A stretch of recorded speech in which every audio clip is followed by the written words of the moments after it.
Hey plant peeps, welcome back to LPLR and thanks for checking in. I've told you it's been coming and today is the spring chore video, so it's like any chores. You know, I hate to do this stuff because it's kind of some work and you gotta think about things and move stuff, but at the same time, you know, it's fun. Well, of course, we'll look at some orchids while we do that because gotta have some fun, and this is an orchid channel, so. And of course, we'll talk about why we're doing the things that we're gonna do, or at least talk about doing. And talk about them in terms of the orchids, right? That's the whole point. Anyway, let's get right to it and start doing some work. And don't forget to turn over your compost pile. Now, of course, the first thing that I have to address and do pretty quick, like I need to do it today, is the patio pedalum table behind me. So we gotta move that away from the windows because now the sun is shining in just way too bright in the morning. This is like southeast where you're looking right now. And so this room gets some good sunlight in the morning and it does heat up pretty good. And these paths are, they don't need to be that hot or that sunny. And so every year we grow them in the winter time close to the window because they use the sunlight, especially the big strap leaf ones. They really like that bright light. They don't mind the direct rays on the occasional sunny day, so it's fine. And they like it cold, kind of, I shouldn't say that. They like it a little bit more chilly, okay, or tend to do better that way. So this is a great place to grow them in the winter, but in the summer it's a horrible place. So that's the next and first thing I gotta do is move this, which means I gotta figure out where to put it. Okay, well, I got the laundry hanging and, oh, I didn't put the mop bucket away. Oh my God. So I'll film it from this angle.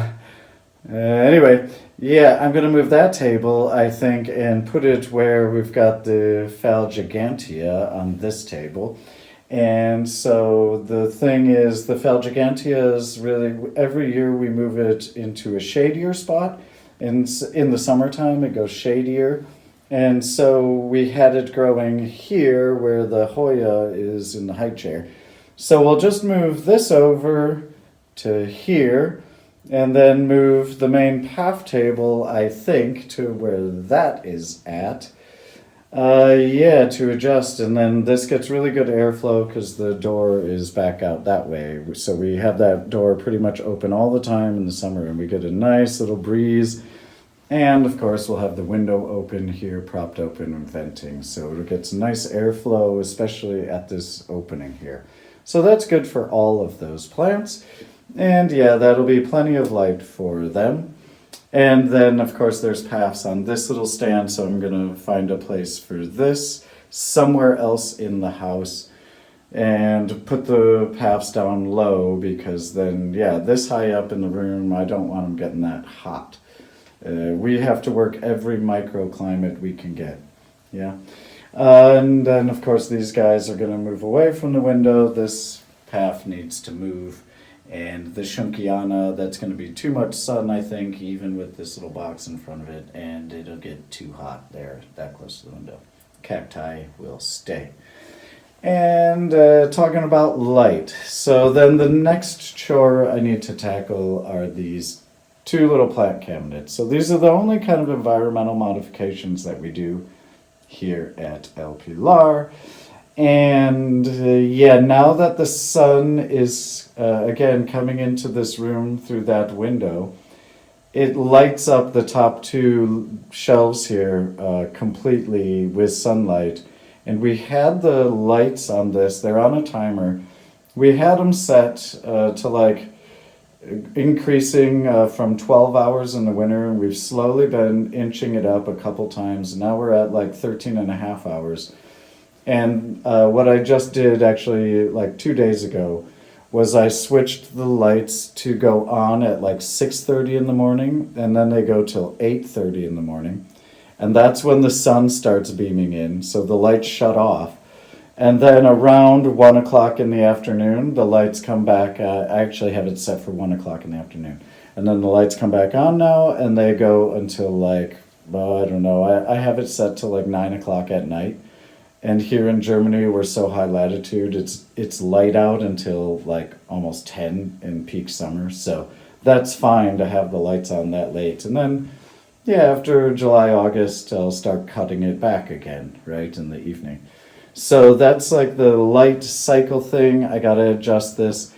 And I've been thinking a lot about maybe taking this light bar and just like putting it down on the second shelf and zip tying it in. And then I'll have two lights, moving this out, because now we don't need it by the heater anymore because it's warm enough. And that's why we had this growing here. We had like our little phal seedlings, and some of our warmer species phals are growing up here because of the radiator.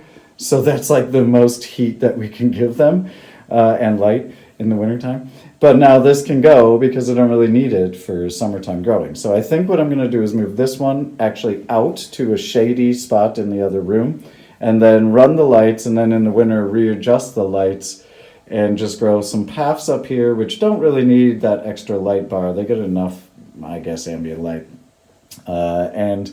And then grow like catasetums and or a couple cattleyas down here on this middle shelf where there's like a lot more room, and yeah. That's the thought. So I got to mess with those shelves and move that stuff around as well. A lot of moving, right, as you're seeing here. And yeah, of course, I've got the water bottle because now we're spraying more, right? So now with spring and the higher temperatures, longer days, things are in much more active growth, and that means like I do this in the morning. Not every day, but every day, every other day or so. In the morning, I'll come out and I will spray all of the maxillarias. This one, which is like one of the most popular ones you'll see, I highly recommend you do this. Like you can see all these sheaths, they have roots growing all up in them, so if you just kind of spray each one of those, get them nice and kind of moist in the morning, and like all the little roots down in the center of the plant, just give those a quick spray. And for the bigger maxillarias, now in spring and summer, I'll show you that I just spray around the pseudobulbs, right? So here's the Sanderiana, and they just spray like down there at the base. And then the new little growth, I'll make sure that gets like a good spray and like the roots. I'm not going to do it now because it's afternoon. And yeah, I do that in the morning before work now. So I've started my spring and summer spraying routine for the maxillarias as well. So that's happening. Yeah, this one also gets sprayed. It's a maxillaria. Nice little, I'll just do this one, whatever. It's fine. Oops, my bag fell. Sorry. Okay, so that's done. Yeah, and of course we just got to rearrange everything to deal with the increased light and temperature. Now let's look at a couple other chores. So the obvious next chore, I think, is repotting. And this goes without saying, and I know orchid repotting, if you have a diverse collection and a large collection, it can basically span the whole year. But it's a good time when you're doing this in the spring to identify plants that really need to be repotted. Ideally, some of the genera and some plants you have already done by this point in late April because they've already started growing roots. So of course that's the main time you want to do it, is when a plant is starting to grow new little roots, right? But for phals and paths, well, they can handle a repot almost any time. So yeah, these two plants really need it. I am not going to repot them on camera. This one I thought maybe I'll just pitch. It's actually not one of our crosses, but it's one of the D-flask seedlings from a flask we got, Sogo White X Manii. And we have like 3 or 4 others that are doing much, much better. And whatever, it's not like something that I'm like, I really, really want everyone, so I may just pitch that one, right? That's also a good thing to do in the spring, is kind of cull some of the weak plants, especially if you grow seedlings.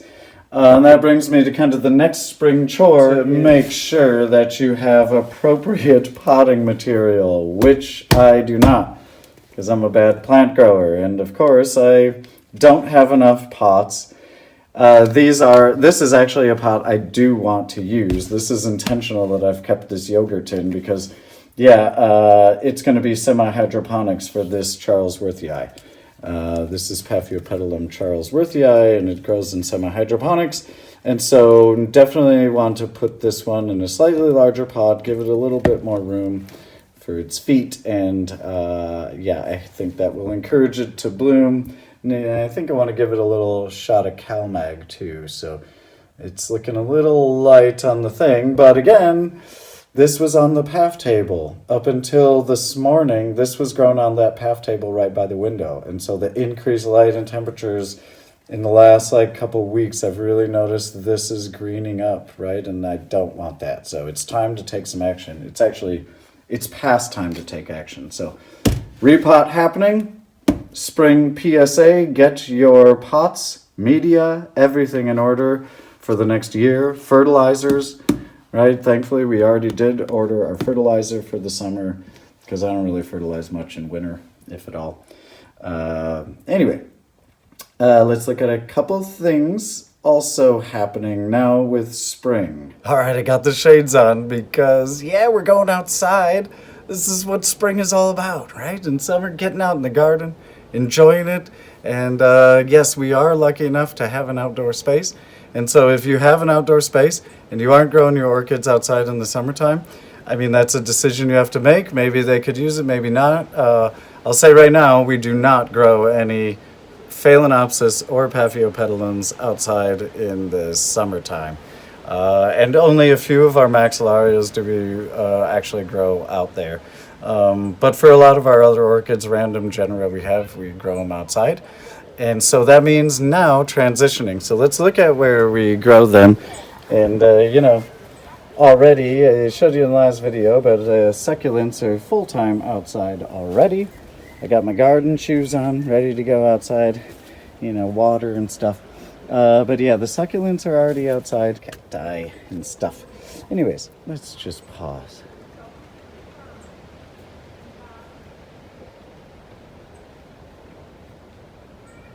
Yeah, I love coming out into the garden and just stopping for a minute to look around and see what's happening. Anyway. Let's proceed to the orchids. This is the orchid corner. This is an experiment. This is a project, actually. Not an experiment, it's a project. I'm mimicking the bridge. I'm going to put in a little riverbed. So I just dug out the main hole the other day, and I'm working on that addition to the garden. But anyways, a really quick checkup for you longtime fans of El Pilar. You will maybe remember last year, we planted these Blatia striata orchids from the flask directly into the garden. And yes, we still have some that are alive and actually came back this year. Let me move this up. Hopefully this tulip doesn't fall down on top of them. But anyways, so there you go. The Blatia striatas, you can indeed, we have pretty mild winters. And it was pretty dry this winter, but we do have pretty well draining soil, and we've made it extra well draining, and but it does hold moisture. Anyways, Blatia striata. So a few of the bulbs coming back, second year of growth from flask. So pretty happy with that experiment, and it'd be awesome if we saw some blooms, but I don't know what's going to happen this year. And then these are a couple cypripediums, so just picked up from the garden center. They're like some of the endemic ones to Germany, so they're local boys. So I put them in the garden too, in the wild. Yeah, winter hardy, cool. Don't have to mess with them. But now the main work is for the spring, transitioning these orchids outside, and a bunch more, but we haven't transitioned the others yet. These are kind of either cold hardy orchids or colder growing orchids, or they're experiments, or they're just orchids that we don't care about, namely the Cattleyas. It's like the Catasetums. I'm kind of fed up with the whole genre, and I'm tired of trying to grow them and get them to bloom, and they're just super frustrating. Like, this is the Gulf Green hair pig. We've had this plant for a few years, couple years anyway, 3-4 years, something like that. And last year it finally for the first time put on, ooh, windy. It finally put on some sheaths last year, 3 of them. It didn't bloom out of a single sheath. And this year it put on 2 sheaths. More gross overall, but only 2 sheaths. This new growth didn't even put on a sheath. Neither did that one. Whereas this one put on like half a sheath that doesn't look to have any flowers in it. And then this one down here put on a nice sheath, but also doesn't look like it's actually going to bloom. So I don't know. I think we need to give the cattleyas more light in the wintertime, and I don't know. I mean, yeah, again, they grow pretty well vegetatively, but getting them to bloom is a trick. And this Cattleya intermedia is kind of like, it's supposedly fairly, like it can tolerate some cold. So it's kind of like, okay, I'll throw that one out here. And then this is the Thailand rainbow. Again, just nice plant. We just are tired of messing with them. And I don't know, I'm just frustrated with Cattleyas. Anyway, yeah, so those are out here. And then a couple of the maxillarias that you may have seen in our video a couple weeks ago. And this one also was from Justin. This one's really cool. It's an orchid that I had never heard of before until an angulo. I can't even pronounce it. Anyways, yeah, they're super weird. I never heard of these until Justin gave us this, and so I'm just going out on a limb as far as like what I think it can use and tolerate and what I could read online. And yeah, the new little growth is coming on super nice, right? So I'm confident in what I'm doing with it, which is right now basically.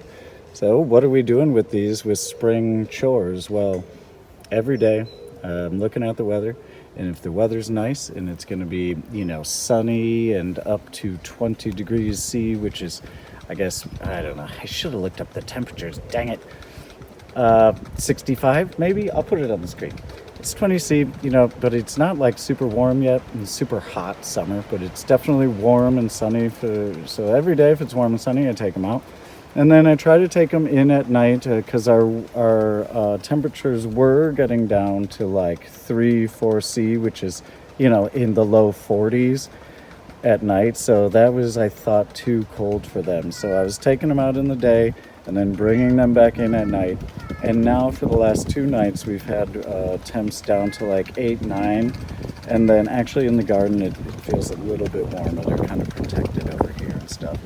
And so, yeah, like I've been leaving them out. So that's like, you know, in the mid 50s or so. I've been now at night. So I've been finally leaving them out and getting them transitioned. Now, if it's going to rain, I've been bringing them back in again because I don't want them really to get wet yet and stay wet when it's really, if it's going to be cold.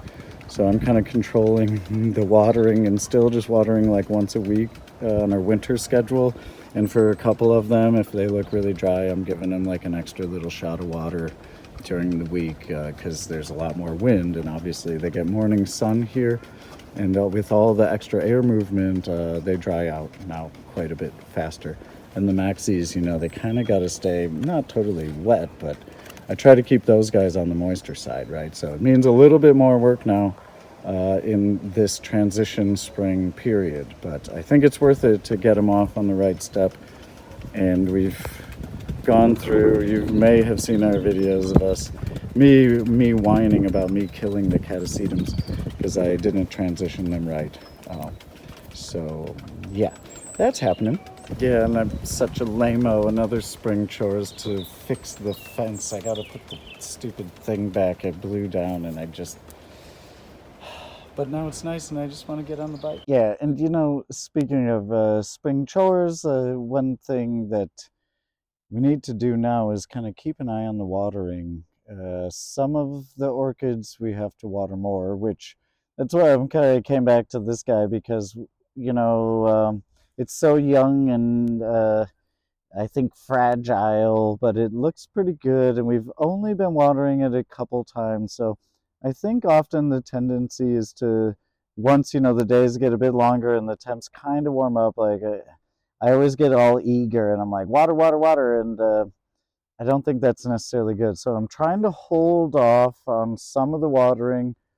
But again, for like the maxillarias, I have started spraying them, and they've all been really happy with that, I think. But again, for these outdoor ones, not necessarily watering too much more, but for those guys over there, yeah, gotta water them in.